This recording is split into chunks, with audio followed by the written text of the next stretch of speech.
சேலஞ்சுக்கு ரெடியா? ரெடி. இந்த சேலஞ்ச்ல வின் பண்ணா எதுவுமே இல்ல உனக்கு. ஆமா. அப்புறம் தோத்து பேர் ஜெயிச்சு பேர் என்ன நடந்துட்டு போகுது? ஜெயிக்கணும். சேலஞ்ச் என்னன்னா இங்க இருக்கிற இந்த 6 ஸ்டிக்ஸ வச்சு ஒரே ஒரு மூளை நீ வந்து 100 கொண்டு வரணும். ஒரு மூளை 100 கொண்டு வரணுமா? ஆமா. ஓகே. இது என்ன இப்படி இதெல்லாம் 1 இருந்தா இப்போ ஏதாவது 0 அது மாதிரி ஏதாவது வருமா?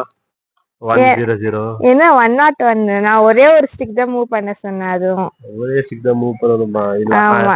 ரோமன் லெட்டர்ஸ் ஏதாவது ட்ரை பண்ணலாமா? ட்ரை லைக் பண்ணுங்க. எக்ஸ்னு போட்டா ஆனா அவ்வளவு இல்லையே. நீங்க சொல்லுங்க ஃப்ரெண்ட்ஸ், இந்த சேலஞ்ச் உங்களுக்கு எப்படி இருக்குன்னு சொல்லிட்டு அதே மாதிரி ஆன்சர்ஸ் வந்து கமெண்ட் பண்ணுங்க. எனக்கு தெரியல ஃப்ரெண்ட்ஸ், நான் தோத்துட்டேன். எனக்கு தெரியல. ரொம்ப ரொம்ப ஈஸி தான். என்ன எப்படி? என்னது இது? 111 - 11 100.